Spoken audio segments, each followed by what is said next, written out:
नमस्कार। जब आप तैयार हो जाएं।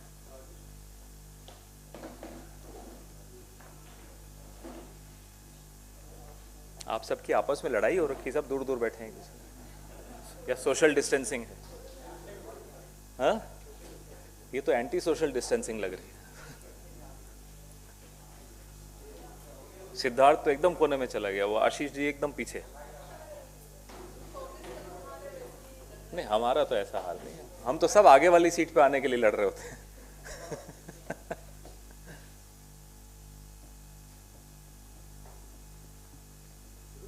शुरू करें?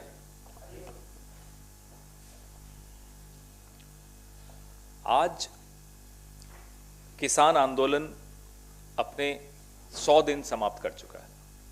इन 100 दिनों में 255 मौतें हुई, एक दिन में 2 से भी अधिक।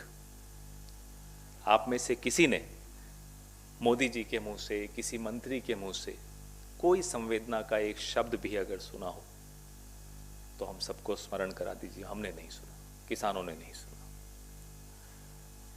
उनका अपमान किया गया, ताने कसे गए, उनके आंसुओं तक की हंसी उड़ाई गई। लेकिन इतने किसान बारिश, ओले, सर्दी और अब गर्मी झेलते हुए वहां बैठे हैं, दिल्ली के चारों तरफ बॉर्डर्स पे बैठे हैं, लेकिन सरकार के उस फोन की प्रतीक्षा कर रहे हैं जिस फोन का वादा प्रधानमंत्री जी ने स्वयं किया था। आज तक वो फोन नहीं गया। मीडिया पर क्या दबाव है ये तो अब हम बखूबी जान चुके हैं पिछले कुछ दिनों में, कि जो मीडिया देख रहा है वह अब दिखा पाने की भी स्थिति में नहीं है। सबको मालूम है क्या हो रहा है, आंदोलन दिन प्रतिदिन बढ़ रहा है, लेकिन खबरों से आंदोलन गायब है। बार बार किसान आंदोलन को बदनाम करने के प्रयास किए गए, वो आप सबने सुने, देखे, महसूस किए। तमाम षड्यंत्र रचे गए। भाजपा नेताओं की वो टिप्पणियां आप सबने सुनी, बार बार उनको दोहराना ठीक नहीं रहेगा। विमर्श के दायरे से कैसे किसानों को, उनके आंदोलन को निकाल बाहर किया जाए, उसके लिए तमाम षड्यंत्र रचे गए, हर हथकंडा अपनाया गया। उन हथकंडों के लिए सरकार जानी जाती है। मध्यम वर्ग का ध्यान व समर्थन किसान आंदोलन की तरफ नहीं जा पाता, जाहिर सी बात है, क्योंकि सरकार ने हमें और आपको व्यस्त रखने का तमाम इंतजाम कर रखा है। जब हम और आप अपनी ही उधेड़-बुन में लगे रहेंगे तो हम किसी और की सुध कैसे लेंगे? यह बात सरकार बहुत अच्छी तरह समझती है। इसलिए आज अगर समाज का एक बहुत महत्वपूर्ण वर्ग, किसानों का वर्ग, अगर 100 दिन से आंदोलन कर रहा है तो हमें उसका समर्थन इसलिए भी करना चाहिए कि वो काम कर रहे हैं जो हम और आप जिस आपाधापी में जी रहे हैं हम नहीं कर पाते। अगर हम अपने घर की किश्तें भरने में संघर्ष कर रहे हैं, अपने बच्चों को अच्छी शिक्षा देने के लिए संघर्ष कर रहे हैं, अपनी नौकरी ढूंढने के लिए या बचाने के लिए संघर्ष कर रहे हैं, पेट्रोल, डीजल, एलपीजी गैस, प्याज, खाद्य तेल, तमाम कीमतें बढ़ रही हैं, उससे हम संघर्ष कर रहे हैं,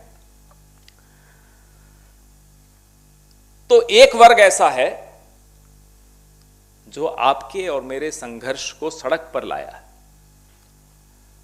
सिर्फ एक काम हमें करना है कि उस संघर्ष का सम्मान करें, उसका समर्थन कर पाएं, तो इस देश पर और इस लोकतंत्र पर आप सबकी बहुत बड़ी कृपा होगी। आज सरकार की नीतियों के खिलाफ कई लोगों के मन में आक्रोश है। अलग अलग वर्ग है, व्यापारी वर्ग है, महिला सुरक्षा को लेकर हम आंदोलित हैं, लेकिन नहीं कुछ कर पा रहे क्योंकि जैसा कि मैंने कहा हम आपाधापी में लगे हुए हैं। तो कम से कम संवेदना है आपके मन में, हम सबके मन में, पीड़ा भी है, हां, अभाव है तो समय का है। तो किसी एक वर्ग ने वो समय निकाला है। सरकार के कानों पर जूं नहीं रेंग रही, वो हम सब देख रहे हैं। वो टिकरी बॉर्डर हो, सिंघू बॉर्डर हो, गाजीपुर हो, शाहजहांपुर हो, सब जगह एक वर्ग बैठा है, अडिग है, संघर्ष कर रहा है, उसको कोई फर्क नहीं पड़ रहा उसके खिलाफ क्या षड्यंत्र रचे जा रहे हैं, कैसे उसका अपमान करने की चेष्टा की जा रही है, वो फिर भी वहीं डटा हुआ है। देश उनके साथ भले चुप है लेकिन खड़ा है। आज काला दिन किसानों ने आह्वान किया है। ये एक काला अध्याय है हमारे लोकतंत्र के इतिहास में। आंदोलन पहले भी बहुत हुए, हर सरकार में हुए। जब राजीव गांधी जी की सरकार थी, बोट क्लब पर किसान जमा हो गए थे, लाखों किसान थे। इंदिरा जी की पुण्यतिथि में बहुत बड़ा कार्यक्रम यहीं होना था बोट क्लब पे। राजीव जी ने वो कार्यक्रम का स्थान बदला, किसानों को नहीं हटाया। सरकारें ऐसे चलती हैं। तो उम्मीद सरकार से तो नहीं है, उम्मीद आप सबसे है, उम्मीद इस पूरे देश से इस किसान को है कि और कुछ करें या ना करें, अपना समर्थन इन किसानों को जरूर दें। भले आप बोलने में सक्षम नहीं हैं, सड़क पर आने में सक्षम नहीं हैं, एक साइलेंट, एक मौन समर्थन भी अगर आप देंगे तो इस देश का बहुत बहुत भला होगा। Today is the 100th day of the farm protest across the borders of Delhi. Farmers have been braving against all odds of nature, odds of the state, the might of the state. They have been there through the winters, harsh winters, rains, and now we are entering a harsh summer. They have braved all kinds of insults heaped upon them by the government and pro-government media. Today what we are witnessing is that there is an attempt to wipe out the narrative of farmers, to wipe out the narrative of their protests from the media. And we all know how it's done. Each one of us, whichever category we may belong to, have our own struggles. And that's the awareness on which the government depends. You and I may be caught up in making ends meet. You and I may be caught up in trying to ensure that we pay our timely EMIs, we pay our rents for our houses. You and I are struggling with all kinds of price rise, petrol, diesel, cooking gas, cooking oil, onion. You and I may be struggling to either keep our jobs or to look for a job. You and I may be struggling for justice for our women, our children. There is one category of society which has found time to protest, to come on the streets and protest. You and I don't have the time. We may have the sympathy. We may have the frustrations that each one of us is facing against this government. But there is a large and a very important section of our society, which is our farmers, which has found time and energy and consistency to protest against these black laws. They are the voice of each one of us. Let's support them, even if we do so silently. Whatever little we can do, let's do that. There were times when this government could only resort to and did only have to resort to headline management to shift the narrative. Now the country has seen through that. Now we are entering into a more dangerous arena, where we don't know a cornered government. I don't call this a government, a cornered regime. How will they react now is for all of us to wait and watch. But the farmers have called this day as a black day. We think this is a black chapter in our democracy, where peaceful protests, everything was done to disrupt these peaceful protests. They were demonized. All kinds of conspiracies were hatched against these farmers, but they stayed on. I remember in 1988, we were children of course, there was a huge farmers movement at Boat Club. Rajiv ji was the Prime Minister, and there was a big event supposed to have been taken place at Boat Club in the memory of Indira ji. Rajiv Gandhi ji's government shifted the venue of that event. out of respect for the protesting farmers. We did not resort to removing them, demonizing them, linking them with foreign powers. We did not do any such thing. That's how governments should behave in a democracy. Your questions, and please ensure that we focus our questions on this issue.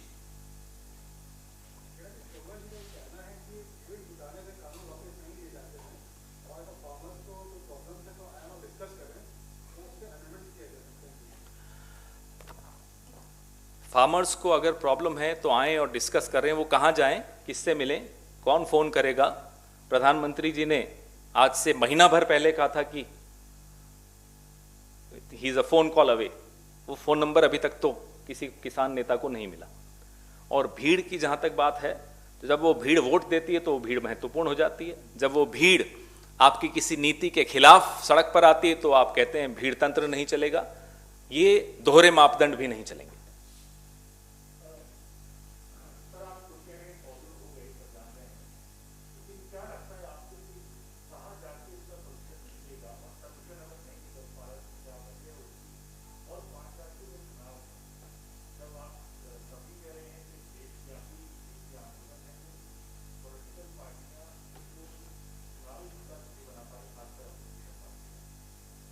अभी चुनाव तो शुरू हुए हैं। सरकार चुनाव में 5 साल व्यस्त रहती है, हमेशा व्यस्त रहती है।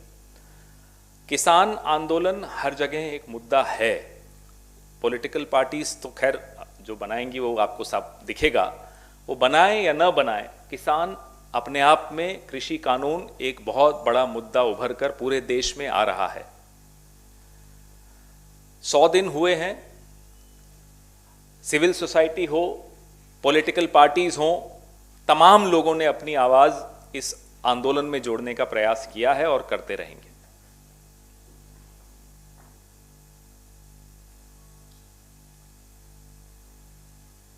Any question on this?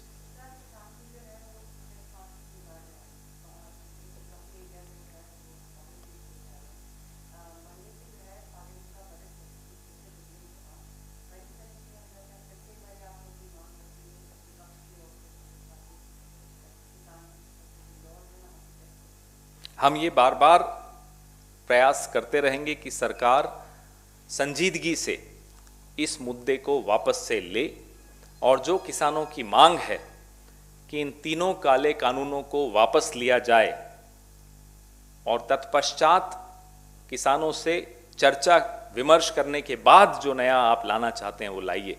यह बात हम बार बार दोहराएंगे हर मंच से।